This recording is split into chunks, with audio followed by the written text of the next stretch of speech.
మిత్రులారా, నేను కొంతమందికే చెప్పాలి ఇది ఒక విషయం.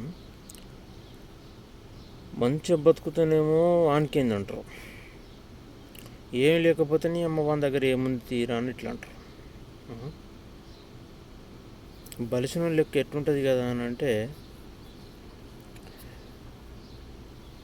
అయ్యవ సంపాదించి మంచి ఉంచి అన్ని రకాలుగా సుఖంగా దాది పెంచి పెద్ద చేసినవాడు మాట్లాడే మాటలు వాడికి ఏ బాధ అనేది తెలియదు.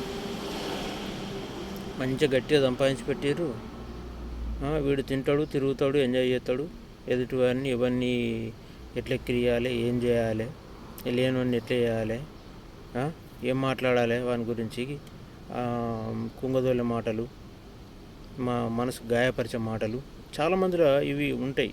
నేను ఎవరి పేరు చెప్పదలుచుకోలే, కానీ వానికి ఏముంది ఏంది ఇవన్నీ అది ఎంత బాధ అనిపిస్తాయో వానికి తెలియదు, కానీ మాట్లాడతారు. ఇదేంది అదేంది, ఏవాని దగ్గర ఏముంది, ఇవన్నీ ఎవరిని స్తోమతను బట్టి వాడు బతుకుతాడు కదా. అర్థమైందా?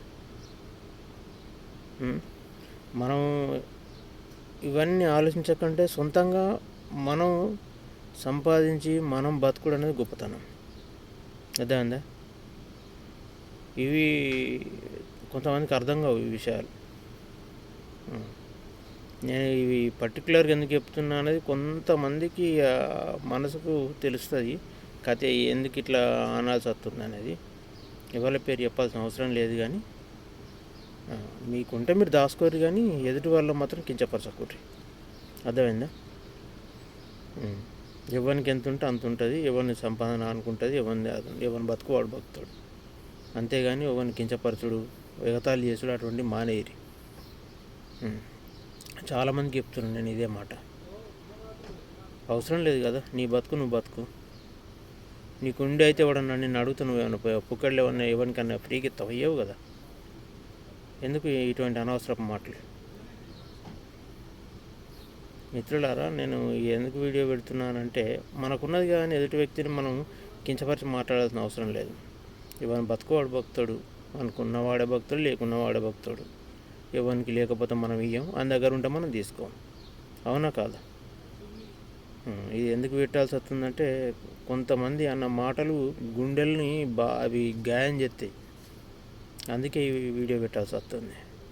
ఎవరి జీవితంలోనైనా కొన్ని ఉంటాయి, ఒడిదుడుకులు ఉంటాయి, బాధలు, కష్టం సుఖం అన్నట్టు అన్నీ ఉంటాయి. అదృష్టం దేనికైనా కొంత ఉంటాయి. ఉంటే సంపాదించి పెట్టినోడు ఉంటే సరే, నీ అదృష్టం అనుకొని మంచిగా మెదులు, అంతేగాని లేనివాళ్ళు ఎగతాళి చేయకు. అర్థమైందా? ఇది ఎవరికైనా వర్తిస్తుంది, నా ఒక్కరికైనా కాదు, కానీ ఎవరికైనా వర్తిస్తుంది.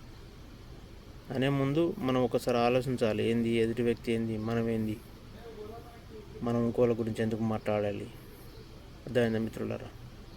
Okay, bye.